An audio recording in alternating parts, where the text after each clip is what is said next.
بەناوی خوای بەخشندە و میرەبان بینەرانی عزیز و خۆشەویست سڵاوی خوای گەورەتان لێبێت. من ئیبراهیم زیادم پێ خۆشحاڵم جارێکی دیکەش لە بەرنامەی ماچی پەیام بە خزمەتی وەی عزیز و خۆشەویست شاد دەبمەوە. ئایزان ئەمڕۆ پەیامی بەشێک لە وڵاتیانی شاری هەولێر وەردەگرم بە بۆنەی جەژنی ڕەمەزانەوە. بابزانم لەم جەژنەدا چ پەیامێکیان هەیە و دەیانەوێت لە جەژندا پەیامی خۆیان جەژنە پیرۆزەی خۆیان ئاڕاستی چێ بکەن و یەکەم کەس چێ بێت کە ئەوان حەز دەکەن جەژنە پیرۆزیان لێ بکەن و پێویستە لەم جەژنەدا بە تایبەتی چی بکەین و چەندێک گرنگیشە لە ماڵەوە دەربچین سەردانی یەکتری بکەین لە ماڵەوە دانەنیشین ئەوەندە بەڵکو و پەیوەندیەکانمان بەهێزتر و پتەوتر بکەین و لەگەڵ ئەو کەسانە ئاش بینەوە کە زویر بووینیان دڵمان لە یەکتری هێشاوە. ئێوە لەگەڵمان نابن، من سەرنجی بەشێک لە وڵاتیانی شاری هەولێرتان بۆ وەردەگرم، لەگەڵمان نابن.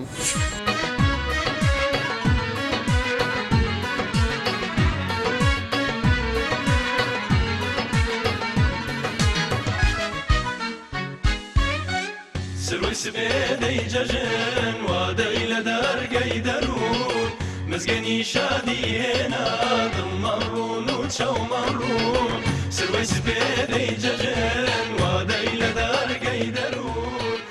حەز دەکەی لە ڕۆژی جەژندا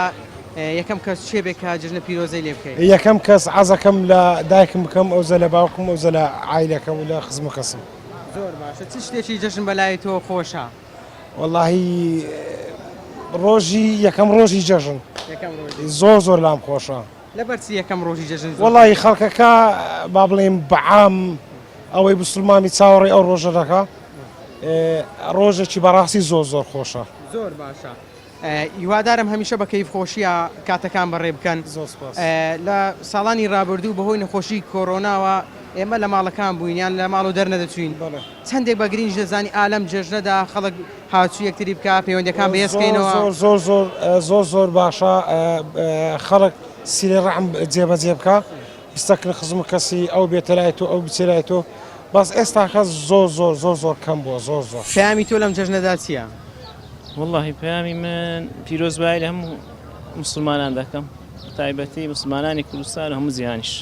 هیوادارین جەژنێکی پڕ خۆشی و ئاشتی و ئازادی بی. ئینشاءڵڵا. حەز دەکەی لەم جەژنەدا یەکەم کەس چێ بێت کە جەژنە پیرۆزەی لێ دەکەیت؟ واللهی عادەتەن ئەمە لە ماڵەوە دەبی پیرۆزبایی لە داچی منداڵان و لە منداڵەکانی خۆمان بکەین، دوایش خوشکەکان و ماری خەسوو. زۆر باشە. دەستەکانت خۆش بێ. پێم بڵێ چۆن پەیوەندیەکانمان بەهێزکەین لەم جەژنەدا؟ بەخوای بەسای ئەو نەخۆشیە کە هەبوو ئەوە زروفەی دروست بووە هاتووە بە عام سار بیتەوە دەبی گەرم و گوڕی بکەینەوە هەوڵ بدەین زیاتر پابەندی بە نەخۆشی کۆرۆنا کاریگەری لەسەر پەیوەندیەکان دروست کرد. بزە بدەرێ وڵا خەڵک لێکدا بڕە هەمووی خۆی لە ژۆرێنە هەتا لە مزگەوت و لە دینیشتەوە یعنی دوورکەتەوە بەس الحەمدوللا ئەو ساڵ زۆر باش گەرم و گوڕیەکەەوە پێوە دیارە ینی زۆر باش. واتە پێویستە تۆرەی بکەینەوە ئینشاءڵڵا. پێویستە ئەم ساڵ لە ماڵەوە دانەنیشتین بچینە دەرەوە سەردانی یەکتری بکەین پەیوەندیەکانمان بەهێزکەین. وەڵڵاهی جەژن بە سەردان خۆشە تەمان ئەوەل جار لە مزگەفتی دەست پێ بکەین حتا نەفەر ببینی نەچینەوە ماری. سنەتی جوایە کە دەچینە مزگەوت بۆ ڕێگایەدا ڕۆیشتین بە ڕێگایشی دیکە دابین تا زیاتر خەڵکی بینین و سەلام بکەین و گەردەنە ئازادی لەگە خەڵکی بکەین لەگەڵ دەور و بەرمە. زۆر باشە. لە ڕێگای مایکی پێیامەوە لێرە و پیرۆزبایی خۆت ئاراستی چێ دەکەیت؟ وەڵام پیرۆزبایی خۆم لە هەموو خەڵکی کوردستان دەکەم بە تایبەتی دوایش لە خزم و کەسەکان دۆست و برادەر و ئێوە و هەموو ئەو کەسانی کە مسلمان. بۆ جەژن دەتەوێت چ زلێک لێبەر بکەیت؟ وەڵڵاهی جلی ڕسمی جلی کوردی گرانە بەڕاستی. ئارێ وەڵڵا. حەز دەکرد جلی کوردی بپۆشی؟ بەخوای حەزمان دەکرد بەس حەزەکەم و حەزە چیش نایەتە ناوەڵی و زروفی مادیەوە زیاتر دەور دەبینی. ئەگەر مادیەکە جێگیر بواە جلی کوردی دەبێت؟ ئاکیت. بەڵێ. زۆر باشە. لەم جەژنەدا دەتەوێت پەیامێک بگەێنی؟ وەڵڵاهی هیوادارم زروفی مادی لەگە زروفی ئاشتی ئەوانە بەرپابی و وەلحاصڵ شتەکان ینی ئەوەی میلەت دەوێ ئەوات. زۆر باشە. لە ڕێگەی مایکی پێیامەوە دەمەوێت جەژنە پیرۆزەی خۆت ئاراستی بزانم چێ دەکەی لەم جەژنە پیرۆزە لە هەموو میلەتی کورد دەکەم و لە خەڵکی موسڵمانی کوردستانیش دەکەم هیوادارم ئەم ڕۆژی شار جەژن بێت. دەمانەوێت بزانین لەم جەژنەدا خەڵک چەندێک ڕووی لە جلی کوردی کردووە خوازە جلی کوردی چۆنە بە تایبەتی لە جەژنی ڕەمەزاندا؟ بەخێر بە سەرچاوان سەبارەت بە جێکی کوردی نەک ئەو ڕەمەزانی باقی ڕەمەزانی ڕابردوو هەمووی زۆر باش بووە بۆ ڕەمەزانی ئەو ساڵێکەوەش کە لەگەر نەورۆز زۆر نزیک بوو کەس تەوەقعی نەدەکرد کە ئەوەندە نزیک بیتن زۆر باش بوو الحەمدولillah ئاهای کێشەنە بوو خەڵکێکی زۆر و تێکرد بوو وەکو ساڵانی ڕابردوش بوو زۆر باشە لەم جژنەدا دەمەوێت بزانم تۆ دەتەوێت یەکەم کەس جژنە پیرۆزی خۆت ئاڕاستی چێ بکەیت والله یەکەم کەس حتمەت ئەوە ویست شکومانیتیانی دایک و باوکە ئەوەی شکومانیتیانی باقی پاشانیش خاونەوادە خوشک و برا و کەس و کاری خۆت و جیانەکان کە دەستە دەدا یەکتی دەبینن و بەس ئەفزەلی یەکەم و دایک و باوکە ئەگە بە خەبەر بێبیانێکە لە نوێژی جژن بەوە خۆشەکە تۆ لە نێژی جژن ئامادەبی بزەبت بۆی خۆشەکە لە جژن هاتیەوە ئەوانە دەبینی نانی بانی دەخۆی ئەوە زۆر خۆشە جژنش یەکەم ڕۆژی خۆشەکە ئەو دو سێ ساعتێ بدایەتی لای من شش تایبەتە جژنە پیرۆزی خۆت ئاڕاستی چێ دەکەی لەم جژنەدا دەتەوێت یەکەم کەس چێ بێت کە جژنە پیرۆزەی لێ بکەیت بەڵێ بێگومان جژنە پیرۆزە دایک و بابم یەکەم جار کە جژنە پیرۆزیان لێ بکەم دوایی براکانم و خوشکەکانم دوایی هاوڕێکانم و خزم و کەسوکارانم زۆر باشە وەکو گەنجێک پێم بڵێ لە ماڵەوە خۆدانانیشی بە تەمای کە بگەڕێ و پەیوەندەکان بێزکەی بەڵێ بێگومان جژن لەوەیە کە تو سەردانی ماڵام بکەی ماڵە خزمام بکەی لۆی سیلێ ڕەحم بە خۆتر بێ باشتر بێ نەوەک هەر لە مارێ بنووی و کە ئێستا گەنجەکان زۆر بێیان هەتاوەکو دوازدەی نیوەڕۆیان بەولاترەوە هەر خەریکی خەون شەوان دادەنیشن نا جژن لەوەی نییە جژن جیاوازە لە ڕۆژەکان کە دوو جەژنیشمان هەیە بێگومان ئەوە لۆیە کە بگەڕێ سەردانی خەڵکی بکەیت سەردانی برادرانکەی زۆر ساکە ئەی چەندێک گرینگە بەشێک لە گەنجان لە ڕۆژانی جەژن سەرکێشی دەکەن بە ئۆتۆمبیلیان بە ماتۆرسکیل خەریکی پێشبڕچێن کە هەم دوجار خۆیان تووشی کێشە دەبن هەم بەرامبەرەکەیان تووشی کێشە دەکەن چەندێک گرینگە وازم سەرکێشە بینن بەڵێ بێگومان زۆر گرینگە ئەمەش کە واز لە سەرکێشی و خێرا لێخوڕینی ئۆتۆمبیل و ماتۆرسکیل و بهێنن چکە سەرنجام هەر زیانەکەی لە بۆ خۆی و دەور و پشتیتی کەسانی چشکە تووشی زەرەر دەکە بەم ڕۆژ جێژنە لەوانەیە تووشی ڕداوێکی دڵتەزێن هاتوویان کە تووشی نەخۆشخانەیان بکات لەم ڕۆژی جێژنەدا کە هەرگیزەوەی شایانی ئەوە نییە کە ئاوای بەسەر بێ لەو ڕۆژەدا دەبینم کە دوکانی بۆنت هەیە خەڵک بە بۆنەی جژنەوە دەوێت خۆی بۆن خۆش بکە چەندێک خەڵک وەکو ینی بەگەرم و گوڕیەوە هاتوون بۆ ئەوەی بۆن بکردن بۆنی خۆیان خۆش طبعاً بۆ خۆی جژنە هەر دەبی هەموو شتێکی پاک بی و بۆنت خۆشبی و ڕوت پێ بکەنی و هەڕەوەندی ینی هەردەوی بۆن نەک تایبەت بۆن هەموو کاتێک دەبی لە خۆت دەی نەک تایبەت بە جژن ینی جژن زمعان طبعاً جژنی تایبەت بە جژن هەر دەبی بۆن لە خۆت دەی دەمەوێت بزانم لە جژندا پەیامت چییە چ پەیامێک دەگەێنی پێشەچی بە خێراتنی کەناڵی پێیان دەکەین پێخۆشحاڵین باو دیدارەمە بەعقەد ڕۆژی جێژنەی مسلمانانە پێویستە لە سا مسلمانەکی نوێژەکەی سبەین لا مزگەوت بکەن جێژنە پیرۆزبایی لێکتی بکەن لە مارە شتێ بگەنی نان و شوێکی پوختە و چاک ڕێک بێخن و هەروەها سەردانی یەک بکەن و ئەو سیلێ ڕۆحمەی زندی بکەنەوە و پەرە پێ بدەن زۆر باشە پێم بڵێ دەمەوێت بزانم لە جژندا حەز دەکەی چ خواردنێک بخۆی بە تایبەتی لە بەیانیەکەی وەڵڵاهی خۆی تەبیعا لە کوردەواری و جژنا خواردنەکە دیارە برنجەوە مەرەگەیەوە فاسیلیایەوە قەیسیە و باقی ئەو شتکە دەبی قەیسەکەی لەگەبی دەبی قەیسەکەی لەگەبی قەیسەکەت تام و لەزەتی خۆی هەیە لەو ڕۆژەدا ئەگەر قەیسەکەی لەگە نەبی وا بزانم شتێک نەقسانە لە سەفرەوی تام لەزەکەی نابیتە مامۆستا ئەی چەندێک بە گرنگی دەزانی بە تایبەتی لەم جژنەدا خەڵک هات و چۆ یەکتری بکات سەردانی یەکتری بکات چووکە لە جژنەکانی ڕابردوو بەهۆی پابەتبوونمان بۆ ئەوەی پارێزراوە بین دوور بین لە نەخۆشیەکان لە ماڵەوە دەماینەوەیان کەمتر هاتوچوو یەکترمان دەکرد چەندێک گرینگە لەم جژنەدا هاتوچۆ یەکتری بکەین پەیوەندەکانمان بەهێزکەینەوە باوەش لە یەکتریدا بگرین وەڵڵاهی خۆی بە سەرعەتەن پێ دەبی ئەو نەخۆشیە نەما دەبی خەڵکە سیلێ ڕەحم زندی بکاتەوە و هاتوچی یەک بکاتن و تەبایی و خۆشەویستی و ئەوانە بەرباب بکاتەوە و هەروە لە فەزلی خۆی بەزیادبی لە حمڕی ئەو جاری عەجی زیاتر لە 7 ملیۆن کەس بەشداری لە کردیا ئەوەش نیعمەتێکی خۆیە لە مسلمان خۆش بوو زۆر خۆش بوو الحەمدولله حەز دەکەی بچێت حەز دەکەیم چین ئینشاڵڵا بە قسمەتیشمان دەبی ئینشاڵڵا کراوە بێ کراوە دەرگا و پەنجەرەی ماڵان بۆن و بەرامەی جەژن وا داباری لە ئاسمان کراوە بێ کراوە دەرگا و پەنجەرەی ماڵان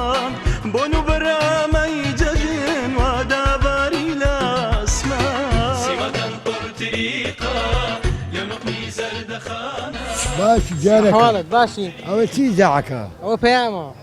پەیام ئێ باشە پەیام باش پەیام باشە پەیامی ڕازی بەخوا ئیزاعی منکردنەوەی سبەینان حای لە پەیام دەکەمەوە سپاس دەکەم ئارێ وەڵڵا بەرنامەکانی ئارێ مەدەبینی وەڵڵا ئەدی چ بکەیەوە ئەویش کە هەموو دروی دەکەن خاوەنیە ئەرێ بە قوڕان ئامەجان دەپرسیم بە تایبەتی لەسەر جەژن جەژن بە چ شتێک خۆشە بەلای تۆوە چ جەژن چ شتێکی جەژن خۆشە بەلاتەوە جەژن بەڵێ وەڵی خۆشەکەی زین چییە خۆشەکەی ئەوەیە ڕەمەزانەکە خلاص دەبی و ئەوە یعنی کوفتار دەکەوە چاو خۆشە وەنیە ڕەمەزانەکەی وچی خلاص دەبی ئەوە خۆشە جێژنەکە جێژنەکە خۆش ئارێ وەڵڵا چونە مزگەفتێ و دۆخەکردن لەگەڵ یەکتری تایبەتە خۆشە ئارێ وەڵڵا لۆ مزگەفت سبەینەکەی سوێ دەکەم بە قورعان ناتوانم لاقم نیش ناتوانم لەسەر ئەوە نێژ دەکەم لەسەر کورسی بە قورعان ئارێ بەخوا چۆکم تاو نییە باشە خوای گەورە شفاتدا پێم بڵێ سبەینان لە جەژن حەز دەکەی چ بخۆی چ خواردنێک بخۆی ئەنی پاشیوان نانا یەکەم ڕۆژی جەژن ئەڵای ئەو خۆش ئەوە خۆشە یەکورە لە هەموو کەسێک یەکەم ڕۆژی جێژنا هەر چییە ترش و برنج و قەیسیە و گۆز بریشکە و هەرەوانە نییە خۆشە ئارە وەڵە خۆشە ئەدیکو بەس کەمت پێ دەخۆێ لەبەرەوەی زانلۆ کورا خەزگت گوتکۆکە ئەوەن ماجد ئەوەن دۆکەی داهاتەوە کەمی دەخۆی دەچمە نێژ لە نێژ دێمەوە ئەو جەنانەکەی دەخۆ ئەو زەنانەکەی دەخۆ ئارە بەخۆیەوە ئەو دەدوایە مندار دەزەبار کڕا کە پارە بدە مندارە پێژدانە ئارێ بە قوڕخان منەی خۆم نا هی کوڕەکانم ئەری ئەوان هی کوڕەکانم باشە ساعتان باشن ببوورە ساعتان کووە زۆر سپاس دەکەم دەپرسم لە ڕۆژانی جەژن چ شتێک هەیە بەلاتانەوە خۆش بێ چ شتێک هەیە کانگۆ حەز دەکەن و گوێبیستی بەنیان بیبینن وەڵی بەیانی جێژنەکەی سعاتە خۆشە خۆشینان خوارد و چێ دەری جێژنانت کرد پاش ساعتە چیتەوە ساعت ساعت خۆشە وەزاکەی ئەوایە ئەی سەردانیکردن و سەردانیکردن زۆر زایی بووە ئارێ وەڵا با بە قوتی کەینەمە بەهێزی کەین بەتەنی بەهێز ناکرێ هەر یەکەمانەوە لە ئاستی خۆمان لە ڕاستی خۆمان دەست پێ بکەین ئەمرەوە چوومە تو نێوەشی دارێک 2000 بشدایە ئەوایە باشە لە جەژندا یەکەم کەس چییە کە جژنە پیرۆزەی خۆتی ئاراستە دەکەی کەسە چییە هەوەش دایکم ئەزە دو خێزانم دارەکەم ئەو زۆ خزم کەس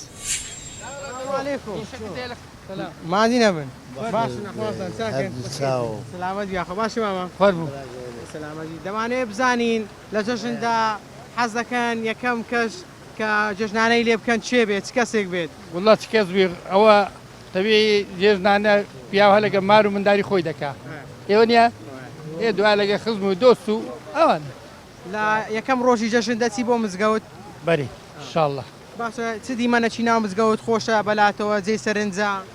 وڵات دیمەنی مزگەفتە هەمووی خۆشە لەبەرەوەی ئەوکردنە گوێبیستبوونی دەنجی الله ئەکبەرە الله ئەکبەرەکەی و دۆکەکردنەکەی و ناسیارە و ئەوەی لە گردەنا ئەوەی ئازابوونی لێک دەکەی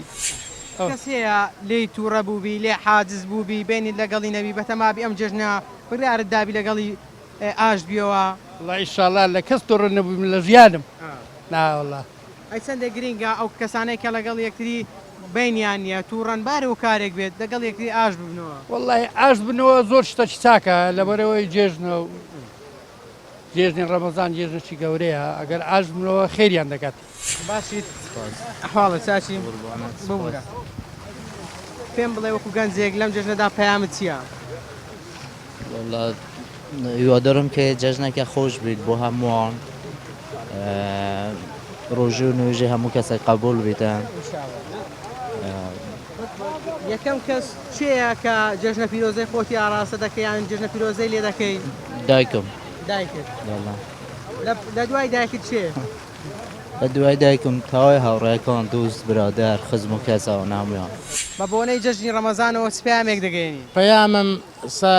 جژنە پیرۆزە سەلااو دەنێرم لە بۆ مسلمانانی جیهان مسلمانانی جیهان و عێراق لە بەسراوە حتا زاخۆ و بۆ هەموو هەچی مسلمان هەیە لە جیهانە سەڵاو و جێژنە پیرۆزەی لۆ ئەنێرم و سەڵاو و جێژنە پیرۆزەش لۆ مامۆستا عەلی باپیر دەنێرم پەرە بدات بە مامۆستایەتی و بە ئیشەکانی زۆر ڕێک و پێکەن بە دڵمانە و داواش لە حکوومەتی هەرێمی کوردستان دەکەین بە بۆنەی جەژنی ڕەمەزانی پیرۆزەوە بە بۆنەی جەژنی ڕەمەزانی پیرۆزەوە موچە تاخیر نەکا موچەی خەڵکی بدەن زۆر ئێمە ئەو ملەتە سەوتی دایە ئەو حکوومەتە لە خۆڕا نەهات. دەمەوێت بزانم لەم جەژنەدا چ پەیامێکت هەیە دەتەوێت چ پەیامێک بگەێنی؟ وەڵی پەیامی من پەیامی ئاشتی و برایەتیە بۆ هەر چوار پارچەی کوردستان لە ئامەد لە مەهاباد لە هەولێر لە قامشلی هیوادارم هێزە سیاسیەکان یەک بگرن بە یەک دەنگەوە بەستنە بەغدا لە بەغدا ڕۆڵی خۆیان هەبێ بۆ ئەوی چارەنووسی ئەو میلەتە بە فێرۆنەڕوا و هیوادارم جەژنە پیرۆزە بێتەمایی ئاشتی و تەبایی لە بینی هەموو لایەنەکان بۆ ئەوی خەڵک ژیانی خۆش بێ خۆشگوزارانی خۆش بێ لە هەمان کاتدا خەڵک ئیش و کاری خۆی هەبێ بگەڕێتەوە موچە لە کاتی خۆی بێ خەڵک بەڕاستی ڕوو لە عیبادەت بکا کە لە ڕەمەزانە عیبادەتی کرد لە مزگەوتەکان بەردەوام بوو لە لەیلەتوڵ قەدری کرد شەو نوێژی کرد هیوادارم ئەو دینە هەتایە لە دوای ڕەمەزانێ لە دوای جنە خەڵک ڕوو لە مزگەوتەکان بکە و دیانەتی خۆی بکە و مسلمانەتی خۆی بنوێنێ ئێمە کوردین مسلمانین وەک هەموو گەلانی دنیا مسلمانین لە پێشەوەین کە لە عیبادەتە خوا دەناسین و باوەڕمان بە زندی بوونەوە هەیە بۆیە هیوادارم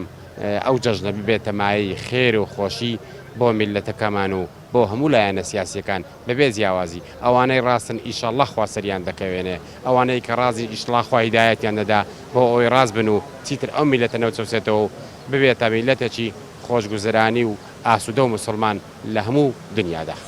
دەپرسم لەم جەژنەدا چەندێک گرینگە مرۆڤەکان لێبوردەیان هەبێ لێبوردە بن بەرامبەر بە یەکتری ئەنی بۆ نمونە هەندێک مرۆڤان لەسەر چەند شتێکی سادا لەگەڵ یەکتری تووڕان بینیان نییە لەم جەژنەدا پێک بێنەوە ئاش بنەوە بەخێر بێن سەر چاوان مرۆڤ ئەگەر بیەوێت ژیانێکی خۆش باتە سەر لەگەڵ دەوروبەری بەتەکید بڵین هیچ کەسێک ناتوانانی بە تەنها بژیت دەبی لەگە کۆمەلگا بژی هەر کەسێک لێبوردەی نەبیت تووشی مەشاکل دەبی لە ژیانی ڕۆژانە یعنی نمونە لەگەڵ خوشکە برایە ساحب دوکانە مامۆستایە قوتابیە لەگە دەوروبەرەکەی دەژیت ئەگەر لێبوردەی نەبیت لە ژیانێکی کەسێکی سەرکەوتو نابیت کەسێکی دڵخۆش نابی کەسێکی گەشت نابیت یعنی دنیا بەبەرەوەندەی ناکەوی چەند ڕۆژێکە چەند ساڵێکە وەکوت ئەگەر لێک بدەینەوە چەند ڕۆژێکە لەکە ڕەب العالەمین یعنی کاتی تو مردی بە ئەو عوقدە و کەڕایەتە نەبی ئەمە باسی ئەوە ژیانی ڕۆژانە دەکەین بەڕاستی ئەوەم زۆر پێ ناخۆشەیان پێم ناشرینە لە ڕۆژی جەژن دەبینم زۆر کەس دەبینم یعنی تێنە لامیان دایان بینم خوشک و برانە یان دایک و کۆر یان باب و کۆر یعنی کەسە نزیکەکان برازا و ئامۆزا خوارزا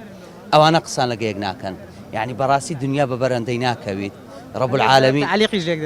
ئەوجا ڕەب العالەمین یعنی ئەوەندە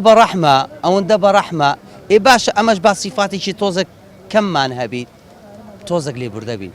لە کاتێکدا ئێمە خۆمان بە موسڵمان و شوێنکەوتی پێغەمبەری خوا صلی الله علیه و سلم دەزانین پێویستە ینی جیاواز بین لەگەڵ خەڵکی دیکەدا وەنیە دەبێ ینی تۆزێ لێبوردەیمان هەبێ و خۆت باس کرد بۆ ئەوی ئینسان دڵخۆش بێ دەبێت لێبوردەیی هەبێ بەتاکید ژیان بەبێ لێبوردەیی هیچ مانایەکی نابیت دووەم یعنی نەبەس تەنها مسلمان یعنی خدای پەروەردیگار وتی وەلەقەد کەڕەمنا بەنی ئادەم یعنی ڕێزی لە هەموو مرۆڤێک ناوە ئێمە هەمومان مرۆڤین پێشی ئەوە یعنی مرۆڤ دەبیت لێبوردەبی ئەگە ژیان ناشتە سەر لە دوای ئەو ئێمە خۆمان بە مسلمان دادەنین ئێمە کورد یعنی ملەتێکی پێشکەوتوینە ملەتێکین یعنی لە بواری دیانەت الحەمدولله باشین دەبی لێبوردەمان زێبی زۆربی هیوادارین ئینشاءڵڵا ئەو جەژنەیە ئەوانەی ڕقوکینیان بەرامبەریەکەیان تەفاومێکی کچکیانەیە لەگەل یەکدوو ئینشاءڵڵا خوای پەروەردیگاروان ڕەحم دەکاتە دڵیان هاتوچینی یەکدوو بکەن سەردانی یەکدوو بکەن و پێک بێنەوە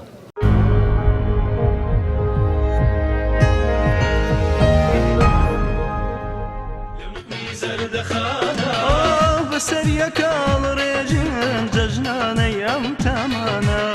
بەسەریەکەڵ ڕێژن جەژنانەیەم تامانە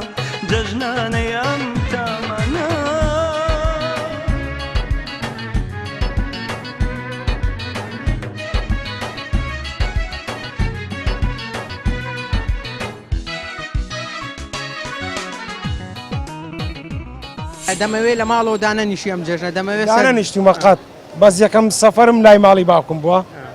جێژنە پیرۆزەم لەگەدای پیرۆزە لەگەرێ باوکم و ئەوزە لەگە خزم و کەسم لەگە عایلەکەم خێزان پێکەنەوە بەڵێ ئەی لە خێزانت بۆ باسیوت نەکرد وەڵاهی هەموو جارێ ئەو گلێ یەز دەکا ئەو بەس یەکەم چشت جژنە پیرۆزم لەدایکم کردووە ئەوزە لە باوکم و ئەوزە لە خزم و کەسم ئەوزە لە عایلەکەی خۆم هەمووتان بەتەبایی بێڵێ هەمیشە لە ساغ زۆر سپاس دیوای جژنێکی خۆشتان لێوە بۆ تۆش زۆر سپاس خواردنێکی جژن خۆش بەلاتە والله عادة لا كرداري خو هذا قيسية كيا برنجو قيسي وقوشتا كيا بس أما قيسي هم روزا كان كشيء بس إيجوشن تايبته نظام تايمة شيء أتوك بس جوشن سبنا نايب يعني بس يوشي باش تصور دخوي روزا كان نباشتي ولا أجا تايبت بخود بتسيبي خوي لا نيوروها نيورو كروجاني رابردو إيوارو كروجاني بس بيعني كي تايبته زۆر ڕاستە ئەی چندێک بە گرنگی دەزانی ئالەم جژنەدا ئێمە پەیوەندەکانمان بەهێزتر بکەینەوە هاتوچۆ یەکتری زیاتر بکەین بە تایبەتی لە جژنەکانی ڕابردوو بەهۆی نەخۆشی کۆڕۆناوە لە ماڵەوە بووین یان پابند بووین بۆ بڕیارانەی کە لەلایەن وەزارەتی تەندروستیەوە دەردەچوو بۆ ئەوەی سەلامەت بین ئەی چندێک ئێستا بە گرنگ دەزانی هاتوچۆ یەکتری بکەین بگەڕێین سەردانی بکەین والله نقدر جژن لحمو روزا كاني كغيري جژنشتا هاتسوي كمالا جژن تایبەتە ما أي بيويستا بالذات جژنش كجن إنسان دسلا يكتري معيبته شيء نيوتو ولا قد يكتري من تايبت ناكم بجژن إلى جژن روزا كاني كش بيويست إنسان بس لكن يكتري وكو جژن يدتك أو من دم لا تجدو لا من خوش إنسان لا جژن بقوتي جبتن زۆر باشە لەرەگای ماچ پێیانەوە ئەلێرە جێژنە پیرۆزەی خۆدا ڕاستی چی دەکەیت جژنە پیرۆزی خۆم ئاراستەی گشت مسلمانانی جیهان و بە تایبەت خانەوادەکەم دایک و بابم کەسوکارم دەکەم و جژنە پیرۆزە لە هەموو مسلمانانی جیهان پیرۆز بێ بە تایبەت گەلی کورد لە جەژندا چ خواردنێک تایبەتە حەزت لێیە کە بۆ ئامادە بکەن هەر قەیس و فاسۆی لەو برنج نییە ئەگە جێژن قەیسی نەخۆی قەیسی دەبی لەگەردا بێ بە جێژن عەسەب نییە نا دەبی لە گەریبی لەبی لەگەریبی جێژن قەیس بەبێ قەیسی ناوی باشە مامە چەندێک با گرنگ دەزانی بەشێک لە گەنجان لەم ڕۆژەدا پێشبڕکێ دەکەن بە ئۆتۆمبیل بە مانتۆرسکیل لەگەڵ یەکتریدا دوایە تووشی کارە سات دەبن چەندێک گرینگە کە واز لەو کارە بێنن وڵای ئەوەشتە چی جوان نییە و باش نییە خراپە لۆ خوان و میتکەش ئەدی ئەوانەی کە یەکەم ڕۆژ دەستنە سەر قەبران لە جیاتی ئەوەی سەردانی زیندوەکان کەن سەردانی مردووەکان دەکەن وڵای پێویست ناکە بچن ڕۆژەوە پێویست ناکە ڕۆژی جێژنە بچن یان عەرفە بچن هەم ڕۆژەکە بچی دروست ناکە دروست بی ها دروستش نەبسی چەند ساڵی پێشوو یان ساڵانی پێشوو بەهۆی نەخۆشی کۆڕۆناوە کەمتر خەڵک سەردانی یەکتری دەکرد ئای چەندێک گرینگە لەم جەژنەدا بە تایبەتی خەڵک سەردانی یەکتری بکات لە ماڵەوە دانەنیشێت ئەو بسێتە ماڵی ئەو بسێتە لای ئەو پەیوەندەکانیان بێزکەنەوە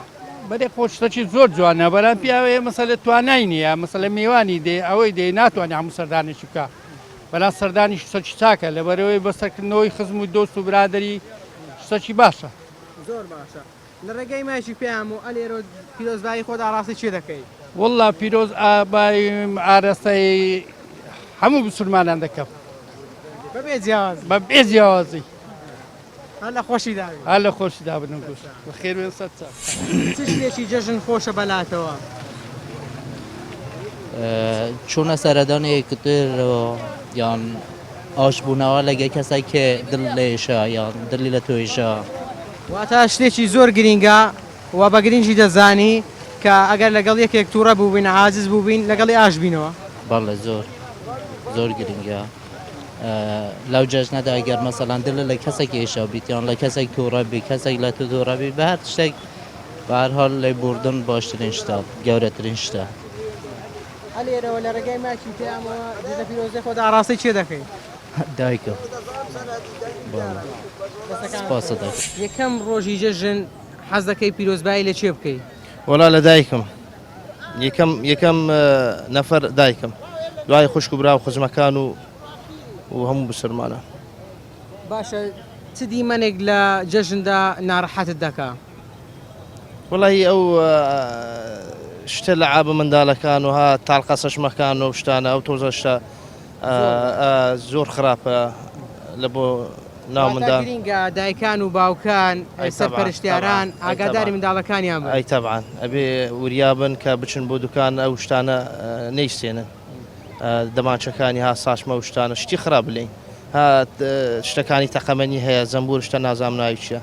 هەرم شتانە چ شتێکی جەژن بەلای تۆ خۆشە چ شتێک یان لە والله لە جەژن ئەوەی خۆشە کە نوێژی جەژنەکەی نوێژی جەژن وا دەزانیت داخل بەهشتی نوێژی جەژنەکەیت و دوایی دەی نانەکە خۆی ئەو دووە زۆر خۆشە زۆر ینی کەست لەبیر نامێنێت ئیلا خوا نەبی لەو کاتەی زۆر خۆشە زۆر ئارە والله دەتەوێت لەم جەژنەدا چ پەیامێک بگەێنی پەیامێکم بۆ هەموو برای مسلمان و خوشکی مسلمان هەر کەسێک بینی نییە باربەر خاتی خوا یەکتری عفو بکە یەکەم لە پێناوی خوا یەکتری عفو بکە ئەگە ئەو لە پێناوی خوا پێک بهاتەوە خوا عفوی دەکا لە پێناوی خوا بینی نییە بەرگە برایەکەی بابزە پێک بێتەوە لە پێناوی خوا ئەگەر لەسەر خانیە لەسەر سیارە لەسەر شتێکی کەمە لەسەر شتێکی هەر شتێکە بە خاتی ئەڵڵا پێک بێتەوە خۆشەویستە لای خوا ئەگە ئەو پێکاتەوە یەکتری عفو کرد خوا هەرچێ عفو دەکا بەر چ شتە خۆشە کە لە ڕەمەزان گوێ بیست دەبیان دەیبینی هەموو شتێکی ئامۆژگاری دەبینم یەکەم قورئانی پێویست کە جێ دەگرم بە من وازم ئەو دنیا هەمووی من هەر سار پارچەی هەموو دنیا هیمنە وازم هیچ شتێک بوونی نییە کە جێم لە کەلامی قورئان یەک ئاەت شەرعەکەم پێم لە هەموو دنیا باشترە لەوەی تێیدا و لە دنیاش هەر هەمووی دەمەوێت بزانم لەم جەژنەدا یەکەم کەس کە دەتەوێت جەژنانەی لەگەڵ بکەیت چێ بێ بە تەکیید هەڵبەتە دایک و باوک لە پێش هەموو کەسێکتێن ئینشاءڵڵا شوێنیان بەهەشتا دایک و باوک و مردوونە وەڵا هەمویان وەکو یەکن بەڵام برایەکم هەیە تۆزێک لە غەریبیە پانالێ ئەوەی لە غەریبی بیبیت تۆزێک دوورترە حەز دەکەم جژنە پەریۆزی لێوی بکەم خۆشحاڵ دەبم ئەگە یەکەم جار تەلەفۆن لە ئێوی بکەم یان ئەو لەمە بکات هەموو لەکرد من یەک تشتە بەخێر بێت سەر چاوان عەزیزم چ داوایەکت لە موسڵمانان هەیە لە هاوڵاتیان هەیە کە بە نمونە داوایان لێ بکەیت کە لەم جەژنەدا پەیوەندیەکانیان بەهێز بکەنەوە سەردانی یەکتری بکەن ئەوانەی کە لەگەڵ یەکتری تووڕە بوونە عاجز بوونە ناخۆشی کەتە نێوانیان ئاش بنەوە لەگەڵ یەکتریدا طبعا هەر جێژنە پێش جێژن دەبی ڕەمەزان کە هات دەبی ئەو شتانە بکەی سر ڕعمت هەبی ئەگەر مشکلێک کە شتەبی حەلکەی چکە ڕۆژیت قبول نەبی ئەگەر مشکلت یان یاخود کەست لێ عاجز بی یان هەر دەبی پێک بی نەک ڕەمەزان جژنەی هەردەوی پێش ڕەمەزان زۆر باشە کەس هەیە لەگەڵی تووڕە بووی بە تەمابی ئەم جژنە لەگەڵی ئاش بیەوە بەخوای هەر لە کەس تووڕە نیمە هەر کەس تووڕە بە گەردی ئازادەکەم ئەو کەسە لە من تووڕەبی بەگەردنی ئازاکە یەکەم ڕۆژی جێژنە بەخۆت عازت لێ پیرۆزبایی لە چێ بکەی یەکەم کەس پیرۆزبایی جژنانە حەز دەکەی یەکەم کەس لە چێ بکەی بە چێ برەی جژنەت پیرۆزبی خێزانەکەی خۆ خێزانەکەی ڕاستی وەڵڵای ئارە وەڵە خێزانەکەی خۆ پاشان مندارەکان کوڕەکان کتەکان هەرە ماڵی لەگەری من دووسەیەکەم نەکەنا لە مزگەوتە دێمەوە جێژان لەگە هەمیان دەکە مامە دەرێن مندارەکان غار دەدەنە باوەشت دەرێن جێژنانەمان دێ ئالو پارە ئەدیلو چێوە دان جێژانە چێەوە ئەوە هەر بۆ پارەکەیت ئارێ بەخ دەستەکان خۆش جارەکە هەمیشە لە خۆشی داوی مامە خۆ بەخێوی پێ قوربانی چاودم بەخێر هەر چاو هەری زاعیشکە باێ جوام نەداوە بەس پێیان ئارێ وەڵڵا قوربانیتە دەمەوێت بپرسم لە جەژندا بە تایبەتی لەم جەژنەدا دەتەوێت یەکەم کەس شێوێک کە پیرۆزبایی لێ بکەی جژنە پیرۆزەی لێ بکەی سەرەتا جژنە پیرۆزە لە هەموو برایانی مسلمانم دەکەم لە هەموو خوشکانی مسلمانم دەکەم ئینجا جژنە پیرۆزە لە خێزانەکەم و خانەوادەم و ئێوەی بەڕێزش لە پەیامی پیرۆز جژنە پیرۆزتا لێ دەکەم لەبەر ئەوەی بەڕاستی ڕۆڵتان دیارە لە میدیای کوردیدا هیوادارم سەرکەوتو بوون جەژ لە هەموو برایان و لە تۆ و لە کامیرەوانەکەشت پیرۆزبایی دەکەم زۆر سپاس زۆر سپاس سەلامەتی زۆر سپاس بەڵێ خۆشەویستان و ئازیزان ئەوەی بینیتان سەرنجی بەشێک بوو لە هاوڵاتیانی شاری هەولێر بە تایبەتی لە جەژنی ڕەمەزاندا هاوڵاتیان پەیامی خۆیان گەیاند وتیان دەمانەوێت لەم جەژنەدا بە ئاشتی و بە تەبایەتی لەگەڵ یەکتریدا بژین و خەڵک حەز دەکات لەم جەژنەدا پەیوەندەکانی بەهێزتر بکاتەوە پتەوتر بکات چونکە ئەم جەژنە لە چاو جەژنەکانی ڕابردوو جیاوازە لەبەر ئەوەی جەژنانی ڕابردوو خەڵک لە ماڵەوە بوو بەڵام لەم جەژنەدا خەڵک دەتوانێت هاتوچۆ یەکتری بکات پەیوەندەکانی بەهێز بکات جەژن بەوە خۆشە لەگەڵ یەکتری دابین لەگەڵ یەکتری دابنیشین قسەی خۆش لەگەڵ یەکتریدا بکەین با ئەوەندە بە دنیاوە خەریک نەبووین ئەوەندە عاجز نەبین لەگەڵ یەکتریدا بە تایبەتی کە لەم سەردەمە ئێستادا دەبینین بەهۆی ڕاکردن بۆ بژێوی ژیان خەڵک کەمتر قسەی خۆشی لەسەر زارە بۆیە پێویستە لەم جەژنەدا قسەی خۆش لەگەڵ یەکتریا بکەین لەگەڵ یەکتریدا ڕووخۆش بین کەیف خۆش بین کاتێکی خۆش بەسەر بەرین هیوادارم هەموو کات و ساتێکتان هەر خۆشی و شادی بی هەمیشە لە خۆشی و شادیدا بژین جەژنتان پیرۆز و عیبادەتتان قبول بێت تا تەوەرێکی دیکە بەخوای گەورەتان دەسپێرم خواتان لەگەڵ